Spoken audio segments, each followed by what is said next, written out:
चम्मच, मुंह खुल्ला कि खुल्ला। जीवन देखिए कैसा है, श्वास रुक। चलिए, सब रो रहे, उठा के हॉस्पिटल भी ले गए, पर वो जानने वाला तो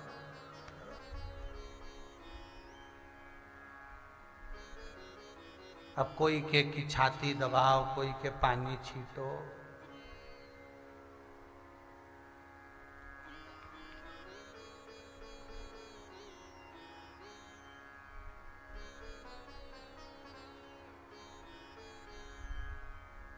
जब पहुंचे तो मालूम पड़ा कि भाई कोई बेचारा भोजन कर रहा था और वो बादाम का हलवा खाते खाते निपट गया। चलिए,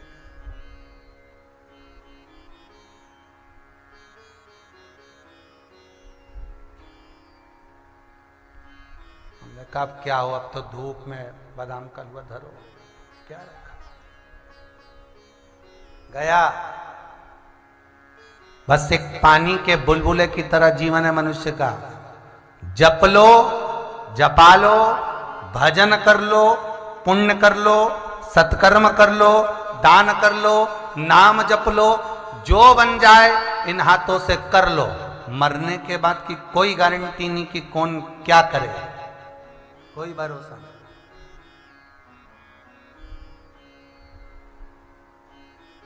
आपको है भरोसा?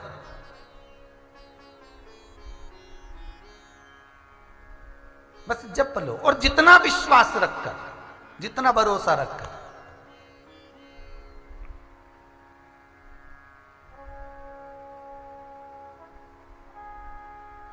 भरोसा रखकर जितना जितना ये हरदा वाले शराब जी आए हुए हैं।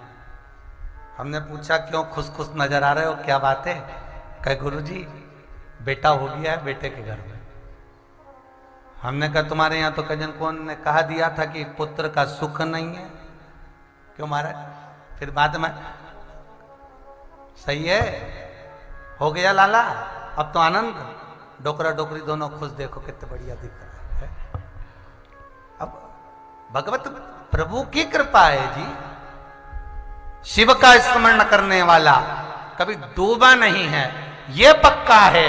थोड़ी व्याधियां जरूर आ जाती है, थोड़ा कष्ट जरूर आता है, शिव परीक्षा जरूर लेता है, पर यह भी पक्का है अगर आपने अपना हाथ शंकर को पकड़ा कर रखा है तो पांव खींचने वाले कितने भी खींचें, पकड़ अगर उसने रखा है तो तुम्हें डूबने तो नहीं देगा। हाँ, जीवन सुख और दुख में चल रहा है, जीवन में थोड़ा सुख और दुख है। और निवेदन है, मनुष्य का शरीर मिला है तो डाकघर की नौकरी करो। कौन सी नौकरी? अरे बोलो जम के। मनुष्य का शरीर मिला है तो डाकघर की नौकरी करो, अपन डाकिया बन जाओ। मनुष्य का शरीर केवल डाकघर की नौकरी करने के लायक है। क्यों? क्योंकि डाकघर वाला जो डाकिया होता है, डाक देने वाला होता है, उसके बैग में शादी की पत्रिका भी रहती है, उसके बैग में शोक पत्रिका भी रहती है, उसके बैग में खुशी की पत्रिका भी रहती है, तो उसके बैग में दुख की पत्रिका भी रहती है, उसके बैग में जन्म की पत्रिका भी रहती है कि किसी का जन्मदिन होने वाला है, उसके बैग में मरण की पत्रिका भी होती है कि कोई मर गया है, तो शोक पत्र भी है।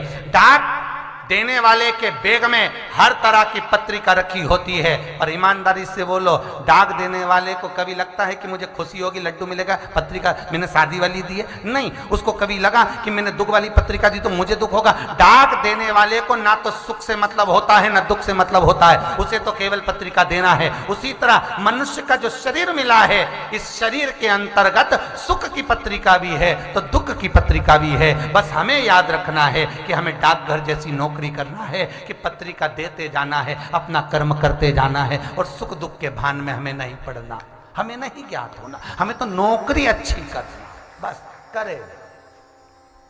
कभी सुख की पत्रिका आएगी तो वो भी बांटना पड़ेगा, कभी दुख की पत्रिका आएगी तो वो भी बांटना पड़ेगा। बांटना अपने को है, इसलिए अपन को भान नहीं होना चाहिए।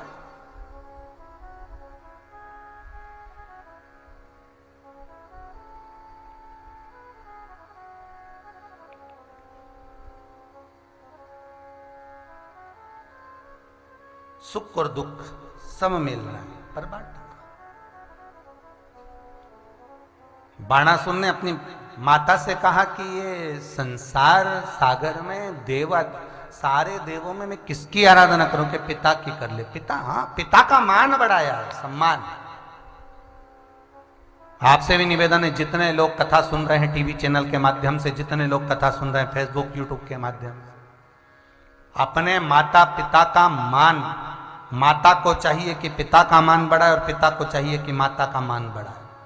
माता पिता के सम्मान में, एक दूसरे के सम्मान में कभी कमी मत आना, कभी कमी ना।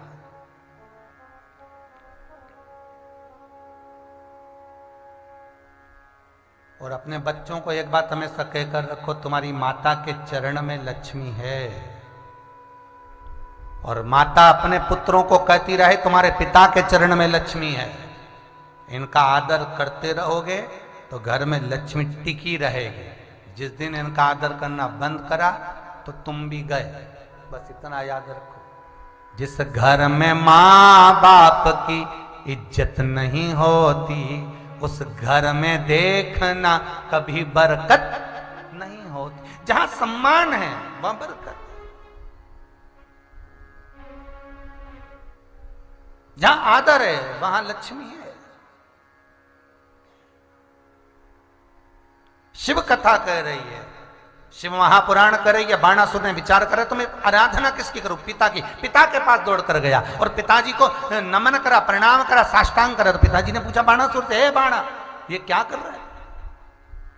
ए बाण, तू कर क्या रहा है? बाणासुर कहता है मुझे माँ ने कहा है आपकी आराधना करने का। पिता ने कहा चल आज मैं तुझे बताता हूं कि आराधना किसकी करना है। और बाणासुर के पिता ले गए बाणासुर को और एक शिवलिंग, विशालतम शिवलिंग, विशालतम शिवलिंग,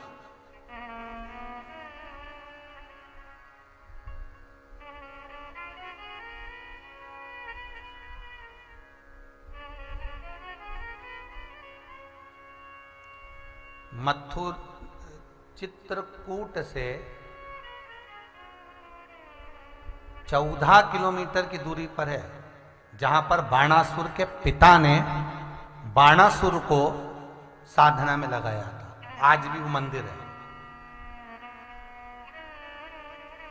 चित्रकूट से 14 किलोमीटर की दूरी पर,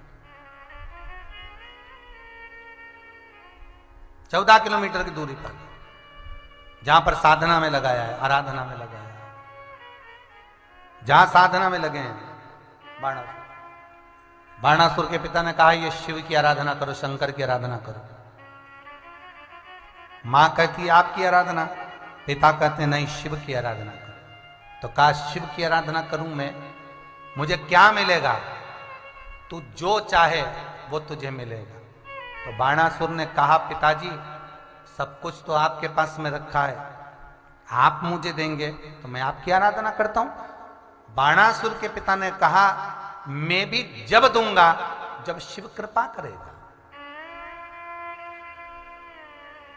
शंकर के दो भगत में एक लंकाधिपति रावण और एक बाणासुर ऐसे थे जो शिव की आराधना में 24 घंटे डूबे रहते थे।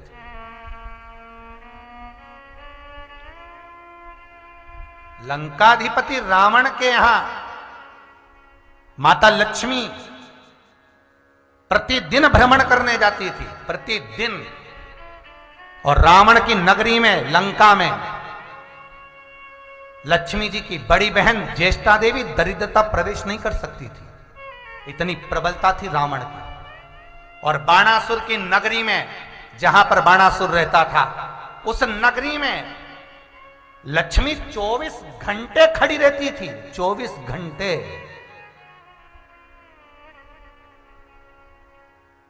देखिए शिव भक्तों की लीला देखिए।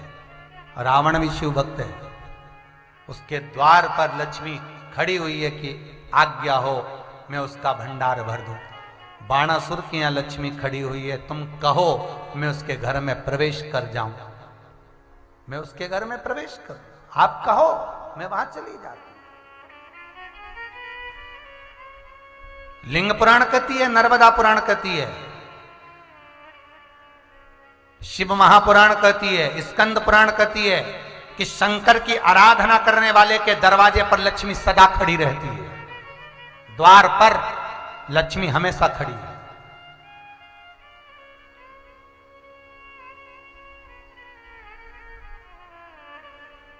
बस जो शंकर की आराधना करने वाला होता है उसके भीतर परमात्मा की भक्ति का भाव हो पर अहंकार ना हो, भाव हो अहंकार ना हो।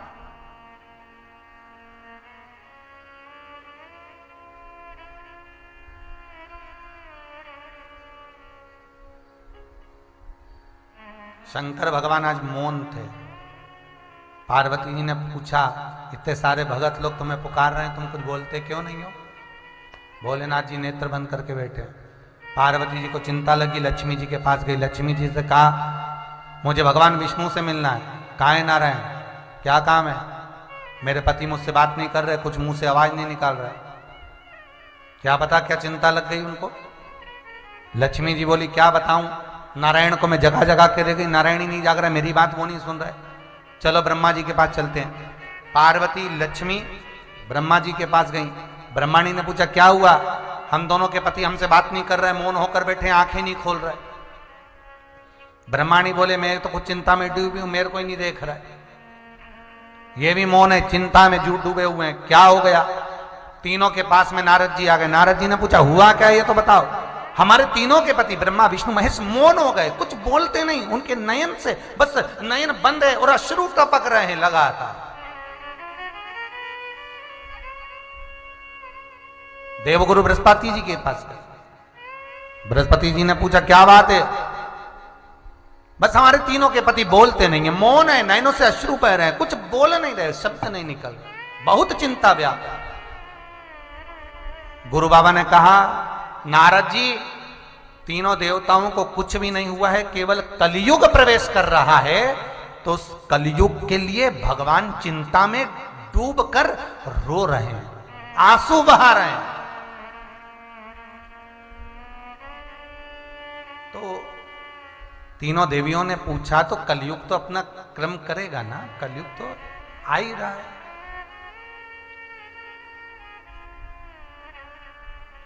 अब उसके लिए क्या रोना, क्या चिंता करना?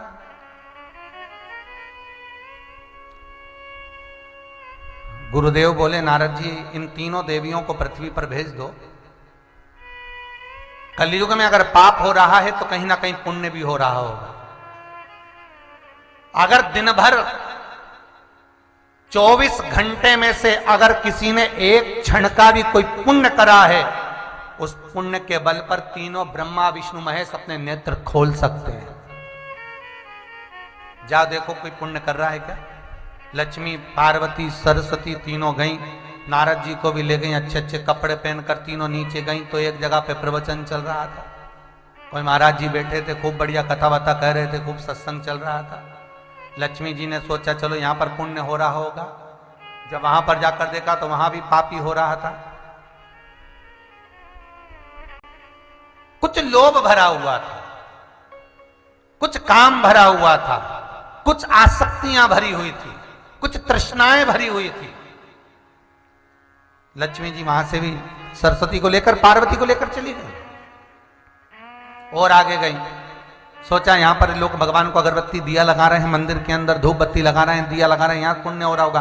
वहां जाकर देखा तो वहां भी लोभ भरा हुआ था, वहां भी लोभ भरा हुआ था। जो आया सबके मन में लोभ था, मेरे को बस ये मिल जाए, मेरे को ये मिल जाए, मेरे को वो मिल जाए। भगवान ने कहा यहां भी नहीं। और आगे गए, राजा के भवन में पहुंचे तो वहां भी काम और लोभ भरा हुआ था। तब लक्ष्मी जी नारद जी को लेकर एक स्थान पर गई जहां पर एक सास और बहू अंदर जा रहे थे मंदिर में पूजन करने के लिए। कुछ कामना पूर्ण हो गई होगी, मिठाई का डब्बा लेकर जा रहे होंगे। इतने में कोई बाहर रुदन कर रहा था, रो रहा था, भूख से बिलख रहा था। और उतने में एक सास ने मिठाई उठाकर उस बिलखते हुए को दे दी। बहू बोली मां मेरा व्रत मेरा उपास, मैंने नियम लिया था और तुमने मिठाई उठाकर इसको क्यों दे दी? मेरा नियम तोड़ दिया। सास बोली बेटा चलेगा, अंदर भगवान को थोड़ा सा भोग लगेगा चल जाएगा, पर बाहर कोई भूखा ना रहे, उसका पेट भर जाए। बस इतने में देव ऋषि नारद लक्ष्मी पार्वती और सरस्वती को लेकर अपने अपने घर पर जब गए तो भगवान के नेत्र खुले मिले। नारद जी ने पूछा प्रभु आपके नेत्र क्यों खुल गए? तो कि 24 घंटे में किसी एक ने थोड़ा सा पुण्य कर दिया, मंदिर में पूजन करने की जगह किसी के चेहरे पर स्माइल ला दी, प्रसन्नता ला दी, बस वो पुण्य है। कई लोग हमको भी फोन लगाकर बोलते महाराज जी आप शिव पुराण वाचते हो, तो शिव पुराण में ये सारे उपाय बताने की जरूरत ही नहीं है, आप तो कथा कथा कह दो, काय को उपाय बताओ। अरे भैया शिव महापुराण का शास्त्र वर्णन करता है, शंकर की कथा कहती है भगवान भूत भावन भूतेश्वर मृत्यु लोक के देवता हैं और पृथ्वी का देवाधिदेव महादेव है जो पृथ्वी पर निवास करता है, वो किसी को दुखी नहीं देख सकता। इसलिए शंकर की कथा में थोड़े उपाय बता दें और आपके चेहरे पर अगर प्रसन्नता आ जाए तो उससे बढ़कर कोई आनंद की अनुभूति नहीं हो सकती, उससे बढ़कर कोई सुख नहीं हो सकता। प्रसन्नता आपको बहुत एक आनंद, एक भाव आनंद का, प्रसन्नता का। महाराज शिव पुराण कह रही है, बाणासुर से भगवान स्वयं उसके पिता कह रहे हैं कि तुम शिव की आराधना करो, वो देगा, शंकर देगा। ठीक है,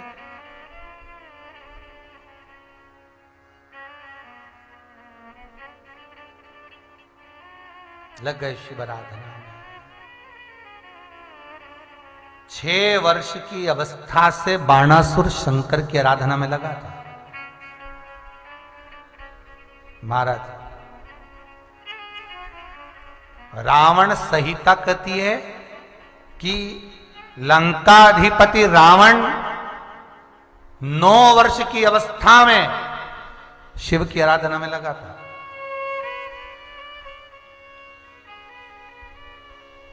थोड़ा जीवन में दुख जरूर आता है, पर शंकर की आराधना करने वाला डिगता नहीं है, डोलता नहीं है।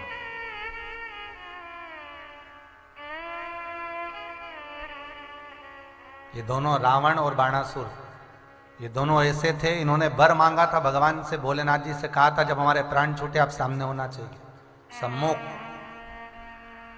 रावण के जब प्राण छूटे थे तो ऊपर शंकर और पार्वती खड़े मिले थे।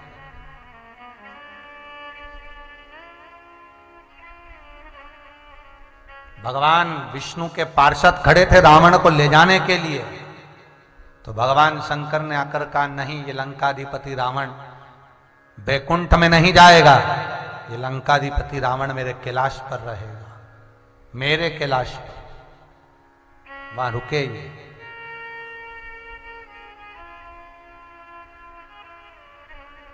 शिव की आराधना करिए, शंकर का अनुमोदन करें।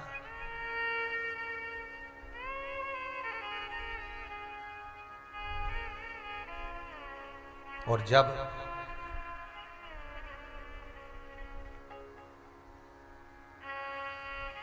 एक जीव साधारण से भाव से भी शिव की आराधना करता है तो शंकर उसके इर्द गिर्द, उसके आसपास में ही रहता।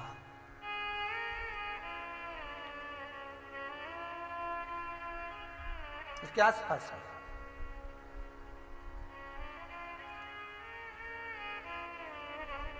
तो कहे ना, तेरा जादू ना चलेगा मेरे ओ भोले, तेरा जादू ना चलेगा मेरे ओ भोले, काहे काटे मेरी गलियों के तू फेरे, काहे काटे मेरी गलियों के,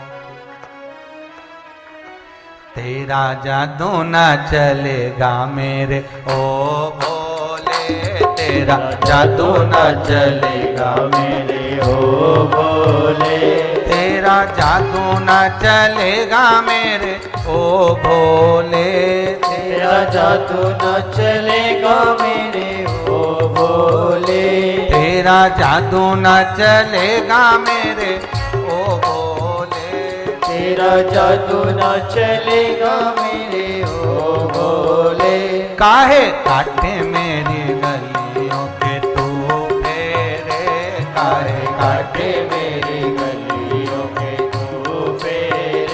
काहे काटे मेरी गलियों के तू फेरे, काहे काटे मेरे गलियों के तू फेरे। तेरा जादू न चलेगा मेरे ओ भोले, तेरा जादू न चलेगा मेरे ओ भोले।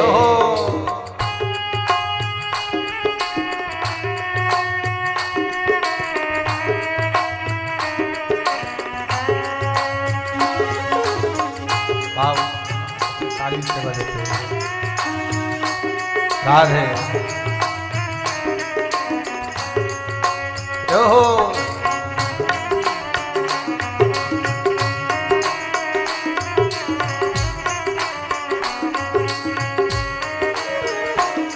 ओ शीश भोले के जटा विराजे, शीश भोले के जटा विराजे। ओ शीश भोले के जटा विराजे, शीश भोले के जटा विराजे। मेरी चोटी से मिला ले मेरे ओ भोले, मेरी चोटी से मिला ले मेरे ओ भोले। तेरा जादू न चलेगा मेरे ओ भोले, तेरा जादू न चलेगा राधे मेरे ओ भोले। मेरा जादू न चलेगा मेरे ओ भोले, तेरा जादू न चलेगा मेरे ओ भोले।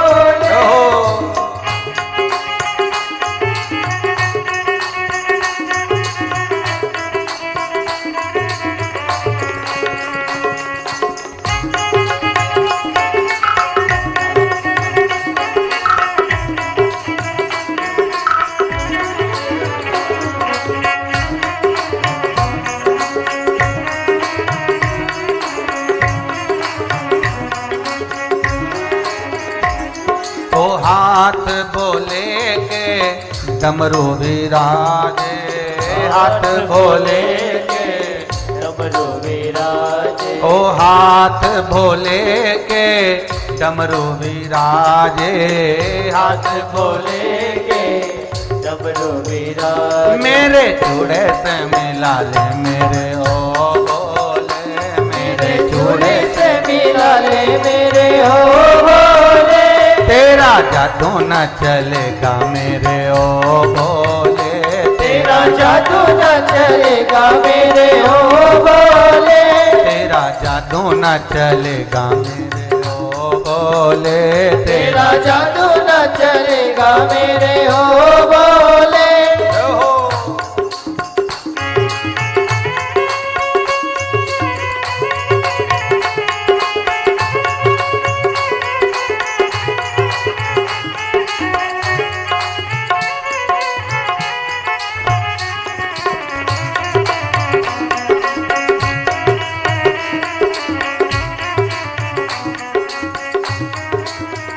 तेरा जादू न चलेगा मेरे ओ भोले, तेरा जादू न चलेगा मेरे ओ भोले, ओ तेरा जादू न चलेगा मेरे ओ भोले, ओ तेरा जादू न चलेगा मेरे ओ भोले। तेरा जादू न चलेगा मेरे ओ भोले, तेरा जादू न चलेगा मेरे ओ भोले। हर महादेव हर। भगवान शिव की कथा कर रहे हैं। ओगड़दानी त्रिकालदर्शी कैलाशी अविनाशी शिव करुणा सागर की कथा।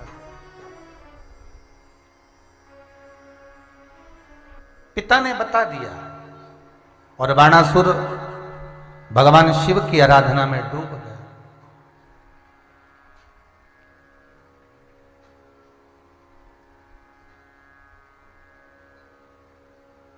भगवान शंकर की आराधना में बाणासुर लग गए।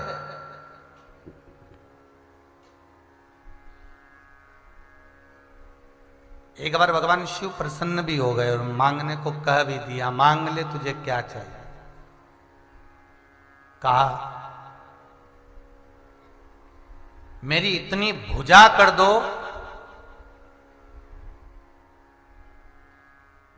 कि मेरी कहीं हार ना हो। मैं हर जगह जीतू ही, बस इतनी भुजाएं मेरी दे दीजिए, इतनी भुजाएं मुझे प्रदान कर दीजिए।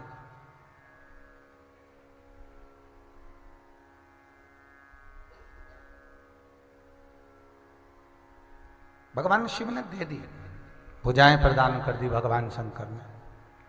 और भगवान शंकर ने जब भुजाएं प्रदान कर दी तो बाणासुर के मन में फिर अहंकार जाग गया, अभिमान इकट्ठा हो गया, फिर अभिमान आ गया। और अभिमान एकत्रित हुआ तो भगवान शिव के पास ही जाकर कह रहा है, भोलेनाथ जी आपने भुजाएं दे दी, खूब अच्छे हाथ दे दिए और मैंने जगत में विजय भी प्राप्त कर ली, पर मेरा निवेदन केवल इतना सा है कि अब मुझसे कोई लड़ने ही नहीं आता है। दिक्कत वहां इकट्ठी हो गई। अब भगवान ने जब हाथ नहीं थे दे दिए, अब कह रहा है कि हाथ ऐसे दे दिए कि अब मेरी विजय तो हो गई, पर अब मुझे लड़ने के लिए कोई नहीं मिल रहा।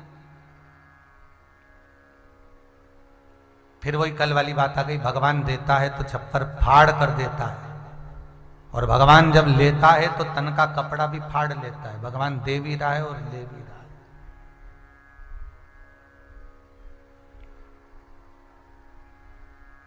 भगवान की देने की रीति है तो लेने की भी रीति है, ठीक है। पार्वती जी बोली कि प्रभु आपके पास में इतना अभिमान रखकर आया है, ये काट दो इसके हाथों को। शंकर भगवान बोले मैंने दिया है और अगर मैं ही काटूंगा तो ये कोई अच्छी बात है। भगवान बोले समय आएगा अपने आप कट जाएगा। फिर निवेदन है, जिस व्यक्ति को जिस चीज का अभिमान रहता है, समय आने पर वो अपने आप छीन ली जाती है।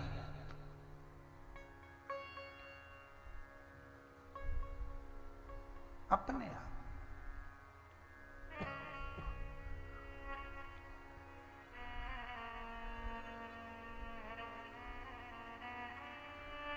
काया का अभिमान करोगे, काया चली जाएगी। धन का अभिमान करोगे, धन चला जाएगा। वैभव और सत्ता का अभिमान करोगे, वैभव और सत्ता समाप्त होगी। जिस चीज का आपको अभिमान है, जिस चीज का आपको अभिमत्ता है, वो समाप्त हो गया।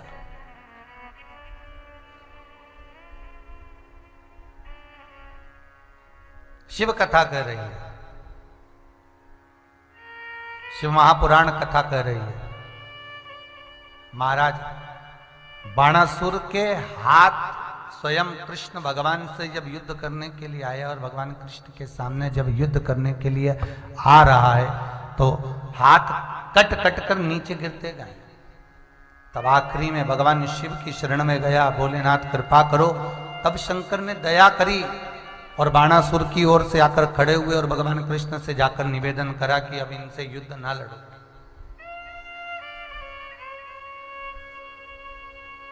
अभिमान जब चला गया तब तक तो सब कुछ ही समाप्त हो गया।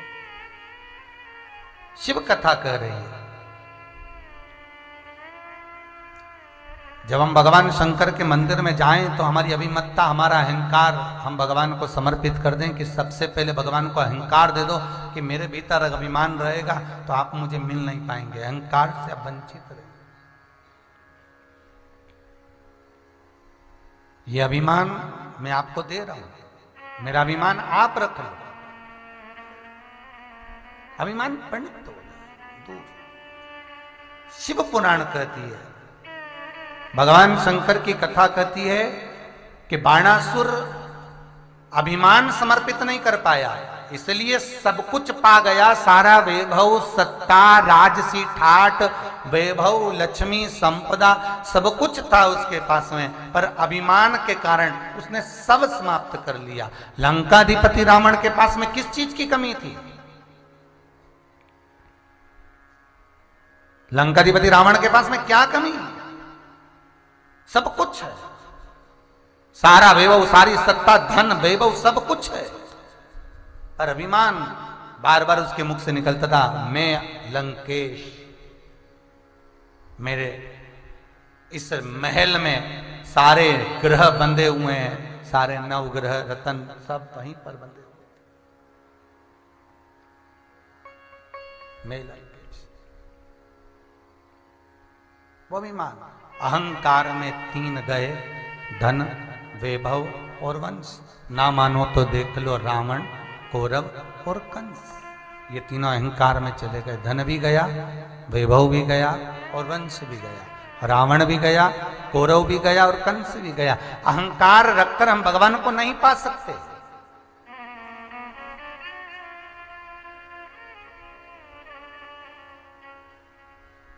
अभिमान को त्याग कर यदि हम परमात्मा के पास में जाते हैं तो भगवान हमें मिल जाता है, हमारे सारे कार्य सफल है।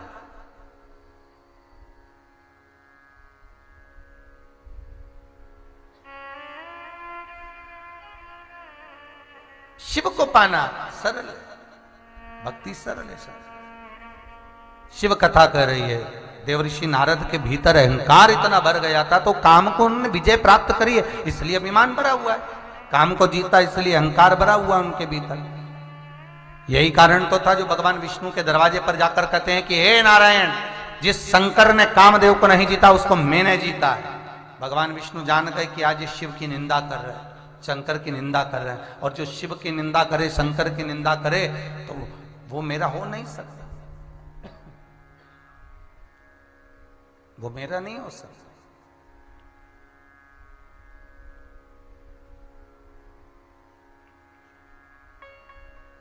ये शिव निंदा में लगा हुआ है।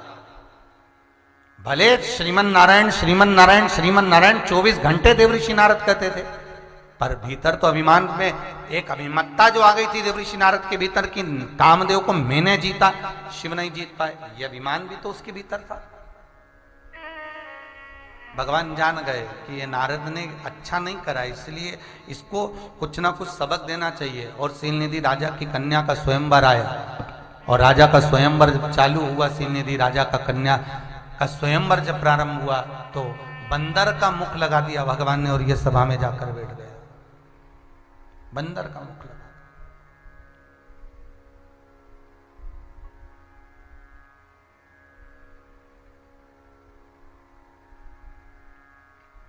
जब बंदर का मुख लगा, सभा में जाकर जब बैठे और चारों तरफ लोग उन पर हंसे, तब देवऋषि नारद को लगा कि जरा जाकर सरोवर में देखूं कि मेरा मुख काय का, तो मालूम पड़ा कि बंदर का मुख लगा हुआ है।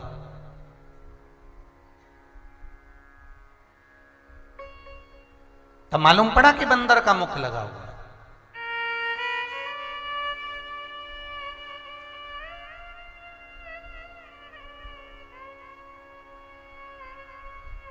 पूछ लिया ये कारण क्या है, कहा बस एक ही कारण है कि आपने शिव की निंदा करी है। पहले की कथा में कहा है आपको, शंकर की निंदा करने वाला, शंकर की निंदा सुनने वाला, ये दोनों महापापियों की गिनती में आते हैं। इनको पशु की योनि मिलती है। देवऋषि नारद ने शिव की निंदा करी थी इसलिए उनको बंदर का मुख लगा था, और भगवान विष्णु ने शंकर की निंदा सुनी थी इसलिए घोड़े का मुंह लगा था। हयग्रीव अवतार हुआ था भगवान, हयग्रीवा को मारने केवल एक निंदा के बल पर। एक व्यक्ति रोज निंदा कर भी दे और प्रतिदिन अगर बोल भी दे, निंदा का शब्द उसके मुख से निकल रहा है, आपको मालूम है कि ये आएगी और निंदा करेगी, ये आएगा और चुगली करेगा, तो आपसे निवेदन है वो आए तो उससे पहले उसको कह दो कि मैं किसी की बुराई नहीं सुन सकता, मैं किसी की निंदा नहीं सुन सकता, मैं बस इतना जरूर कर सकता हूं, आप बैठो भजन करो, कीर्तन करो, नाम जाप करो या अपना काम करो, पर निंदा के शब्द में नहीं सुन पाऊंगा, निंदा का संबोधन नहीं। एक व्यक्ति ने एक प्रश्न किया है, बहुत अच्छा है, व्हाट्सएप पे प्रश्न था, गुरुजी ये जितने निंदा करने वाले होते हैं, चुगली करने वाले होते हैं, तो भगवान को मालूम है कि ये निंदा करेंगे, चुगली करेंगे, तो भगवान इनको पैदा ही काय को करता है? देखो प्रश्न अच्छा है, वैसे तो कोई दिक्कत नहीं है, गलत नहीं है।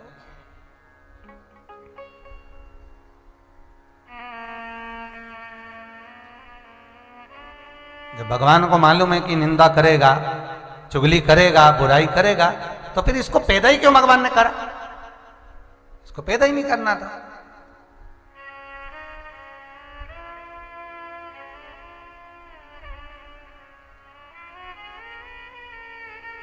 तो मैसेज बताया कि गुरुजी ऐसा ऐसा है और बोला जा रहा है, क्या करें। तो जो बहन जी ने प्रश्न किया है, अगर कथा सुन रही हो तो अच्छे से सुन लेना हो। भगवान को मालूम है कि ये निंदा करेगा, भगवान को मालूम है कि ये चुगली करेगा, भगवान को मालूम है कि ये बुराई करेगा। भगवान ने इसको पैदा इसलिए करा क्योंकि हो सकता है जिसकी निंदा करेगा उसको ना जाने कितने रोग होने वाले होंगे, कितनी बीमारियां होने वाली होगी, कितना दुख उसको आने वाला होगा। पर ये निंदा कर कर, चुगली कर कर, बुराई कर कर, कपट कर, इसके लिए बोल कर ये उसका आधा रोग, आधी बीमारी सब समाप्त कर देगा।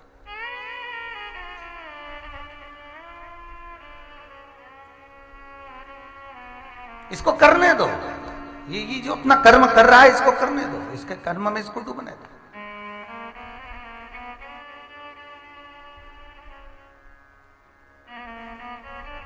गंगा के घाट पर दोनों जाते हैं हरिद्वार में। अभी कुंभ के मेले में ढेर सारे मिलेंगे हो। पहले हम भी गए एक बार हरिद्वार में, कथा थी, बहुत बहुत है।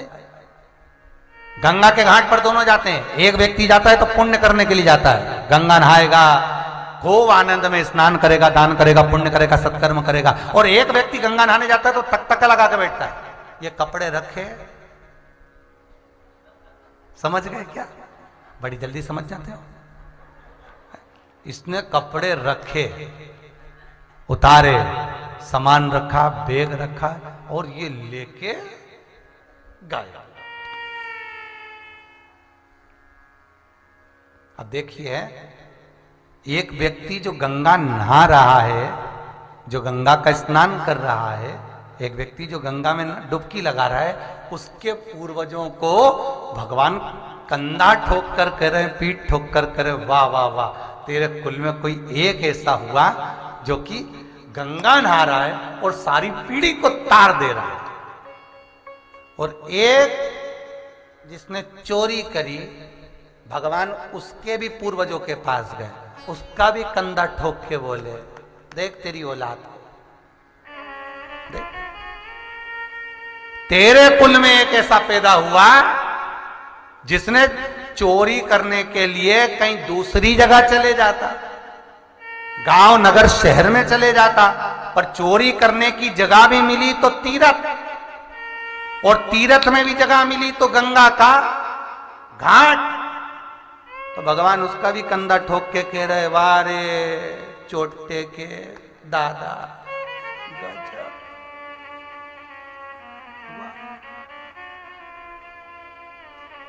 बहुत सुंदर प्रसंग है, जरा ध्यान रखना। निंदा करने के लिए बहुत सारी जगहें, आप जहां चाहे में निंदा कर सकते हो, पर शिव महापुराण की कथा कहती है कि शंकर के मंदिर में बैठकर, शंकर की कथा में बैठकर, शंकर के स्मरण में बैठकर, किसी शिव धाम में पहुंचकर जब व्यक्ति किसी की निंदा करता है तो भगवान शंकर कहते हैं ये महापापियों की गिनती में आ जाता है, फिर इसको मैं भी नहीं तार सकता, मैं भी इसका उद्धार नहीं कर सकता, मैं इसको साध नहीं सकता, ये महापापियों की गिनती में।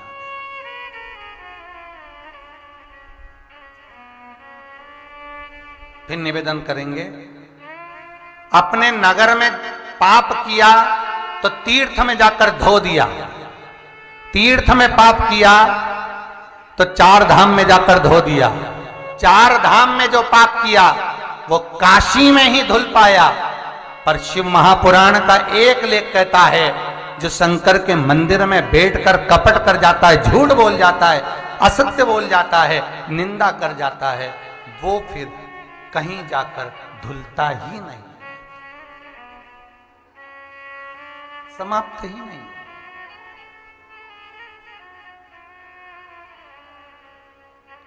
फिर वो समाप्त नहीं होता। कुछ पुण्य, सत्कर्म, भजन, कीर्तन, नाम स्मरण, दान हमारे जीवन का हम करें तो माता जी जो आपने प्रश्न किया कि निंदा करने वाले को भगवान क्यों पैदा करता है, उसका कारण ही केवल यही है कि निंदक न्यारे राखिए, आंगन कुटी छबाए, बिन पानी बिन साबुन सब मेल धुल जाए।